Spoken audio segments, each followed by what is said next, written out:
The first thing that happens is, as you think about food, is you begin to produce saliva. And in that saliva is digestive enzymes, specifically amylase, which is what helps you to digest starches. It's your first stage of starch digestion is in your mouth. Now you chew your foods up, if you chew them, and mix them well with saliva, and then you swallow it. The food travels down into the esophagus. Before it enters the stomach, it passes through what we call a sphincter muscle called the lower esophageal sphincter, and then the food passes into the stomach. Now, when you've started to think about food again, other things are happening. First, you begin to increase the mucus lining of the stomach. The next step is the production of hydrochloric acid and pepsin. And that's very, very important, because what hydrochloric acid does when it's secreted is it signals this lower esophageal sphincter to tighten and close. Because guess what happens? You begin to churn the food up, and if that sphincter muscle doesn't tighten and close, you will reflux food into the esophagus. Your esophagus doesn't have a mucus lining to protect it, so it's going to irritate and inflame it if you reflux your foods. Now the next stage is food begins to leave the stomach, and it begins to leave the stomach in small portions.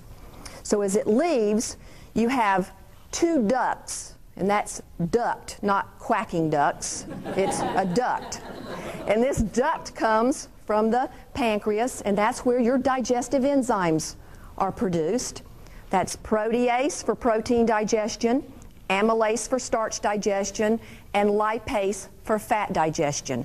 This process must take place in order for you to have nutrients available for the health of your body. So what do you need to do with this digestion? You break protein to amino acids, your starches to glucose, and your fats to fatty acid. And this is the process that must happen. Now the next step, food travels into the small intestine. This is where most of our nutrients are absorbed. So we have in this small intestine a nice mucus lining, and it is sort of like your gatekeeper, this small intestine. And what I mean by that, if you've properly broken down your protein, your starches, and your fats, your gatekeeper, which is your mucus lining, says, okay, you can enter the bloodstream to provide nutrients for your body. It also acts as a barrier, so it's like a filter. So guess what? You don't want everything passing along your intestinal tract in your bloodstream. That is not good. So it is a barrier to keep out undigested foods, bacteria, parasites, anything like that from entering your bloodstream. So this small intestine is crucial to the health of the rest of your body. Now next is your large intestine, or we call it the colon. So as contents are coming over through the ileocecal valve into the large intestine, they should be in a liquid form.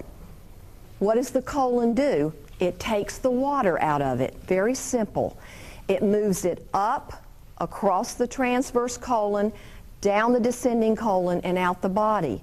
And as it does so, as it extracts more water from it, you develop a more solid bowel movement. Now, in this colon is something called bacteria. And you know what? We have become so bacteriophobic in this country.